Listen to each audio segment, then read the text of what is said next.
A Davies County family is mourning the loss of their 2-year-old son and brother. We'll tell you what happened. Plus, the debate continues on the amphitheater for the Ferdinand Town Council. More from last night's meeting, and Christ-Kendall-Mark coordinator Diane Hoppenyas is our guest this evening on Inform. All of that and much more is up next here on the 18 WJTS News.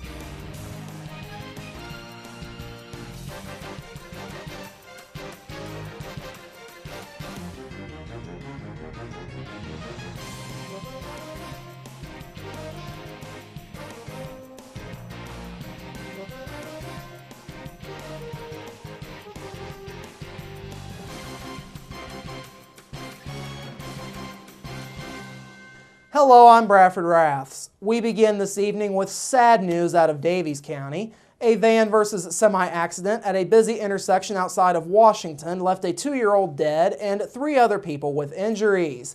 Davies County Sheriff's deputies say they received several dispatch calls just before 9:35 a.m. yesterday morning about a semi versus van accident at the intersection of State Road 257 and US 50 near Washington.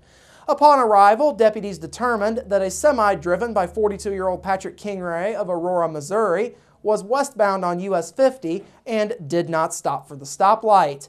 Police say the truck, which is owned by Wilmar Poultry Company, hit a van driven by 32-year-old Miriam Brigham, who was headed southbound on State Road 257. The semi collided with the left side of the van, and the impact pushed the van off of the south side of the intersection. Everyone in the van was wearing a seatbelt or were in child restraints at the time of the crash, according to sheriff's deputies. Brigham, 27-year-old Christopher Brigham, and 5-year-old Eli Brigham, all of Washington, were taken to Davies Community Hospital for treatment of their injuries. Christopher was treated and released, according to the hospital. The hospital says Miriam and Eli were in stable condition, but were being kept for further observation. No update on their condition was available as of news time this evening. However, 2-year-old Noah Brigham of Washington was airlifted to Bloomington Hospital after being taken to Davies Community Hospital with the rest of his family. He would succumb to his injuries at Bloomington Hospital. Kingray was not injured, and authorities later cited him for failing to yield. The Davies County Sheriff's Department and the Monroe County Coroner's Office continue to investigate this crash. The Washington Township Fire Department and Indiana State Police also assisted. It should be noted that this is not the first fatal accident to occur at this intersection. Back in 2009, the Indiana Department of Transportation installed traffic signals after several fatal accidents had occurred at the intersection through the years. The intersection only had warning lights prior to that point in time. The debate continues on a potential outdoor project in the town of Ferdinand. Last night, the Ferdinand Town Council spent the majority of its 2.5-hour meeting fielding concerns from citizens on the amphitheater project that the town is embarking on. The council heard a report from Park Board President Scott Treader on the first 2 meetings of an amphitheater committee that was recently formed. Treader formally presented 3 options based on committee recommendations, and a 4th option was brought out after talking with the council.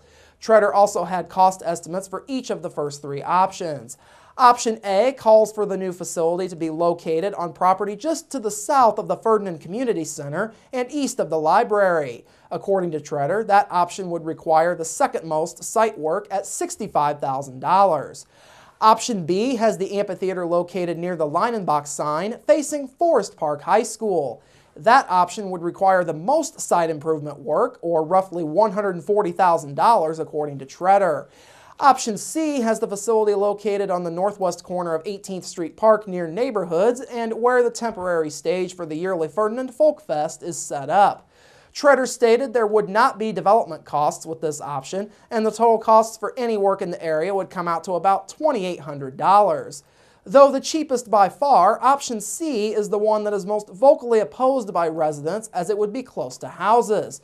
The 4th option discussed with the council, known as option D, involves cutting and filling near the playground in 18th Street Park. Several residents expressed a desire for a temporary structure that could be easily moved when it wasn't being used. Ultimately, the council has a lot to think on, and Town Council President Ken Seacard says there are things that still need to be addressed. We've got to address some issues of the neighbors that live around the area and just trying to figure out what's going to be the best way. Now tonight we got some pricing, which really surprised me. came in much higher than what I was expecting, so you know, we kind of have to go back to the drawing table there with some of that stuff too. In other business last night, the council formally approved a contract with Jasper-based Monster Recycling Incorporated for a new curbside recycling service in the city. The new contract is set for 2 years and is set to begin on December the 16th. Under the contract, the town bought 920 bins at a cost of just under $9,900, including 102 extra bins for folks who may need a replacement bin or would buy a second bin later on. The bins are at a cost of $10.73 each to residents and will be distributed by Monster Recycling owner Paul Vogerl Jr. Under the contract, the town can opt out of the program at any time with 30 days notice. Vogerl would be able to opt out of the contract if the cost of diesel fuel hits $4.35 per gallon at any point during the 2-year period. Vogerl Jr. says the contract is an important step as he continues looking at growth options for his company. Ferdinand is the first of what we hope to be many. I really appreciate them offering us the opportunity, everybody with the town board, and Bill Schoenfeld's been very helpful in getting it all set up and expediting it as well. We're really looking forward to having this up and running before Christmas. It's going to be a benefit to the town and to us because it's a very big time. There's a lot of packaging, cardboard, things like that. You also have a lot more recyclable items because people are having parties. When you have parties, you have soda bottles, for example. And I think that's going to be very helpful. No sorting of recyclable items will be necessary, nor will they need to be covered. Vogerl Jr. told the council that he has a certified appliance technician on his staff, so anyone that would recycle an old appliance like a refrigerator would not need to remove the Freon from it first. Items would also be able to be brought to the Monster Recycling facility in Jasper. As for the bins would have to be returned in reasonable condition, regular wear and tear accepted, at some point in time, or the resident would incur a $15 fee for the bin. Finally, last night, the council approved a proclamation in honor of the Forest Park Marching Rangers. The band captured its second straight Class D state championship a couple of weeks ago at Lucas Oil Stadium in Indianapolis. C-Card says the band's success brings the town a lot of pride. What can you say? 2 years in a row they come back as Class D state champions. I remember when my children were in the band, how exciting that was just to even get up to, then it was the other football stadium. Now we have Lucas Stadium. What a tremendous, performance they put on. Debbie Johnson, who was up there, she said she had tears coming out of her eyes. It was so great. And to come back state champions 2 years in a row doesn't happen every day. Under the proclamation that was signed by the council, Friday, November 22nd has been set aside as Forest Park Marching Rangers Day in Ferdinand to commend the state champion band. Coming up after the break, your local forecast, sports with Kurt Guxell, and Inform featuring Christ Kendall Mark coordinator Diane Hopanyas. That's all up next here on the 18 WJTS News.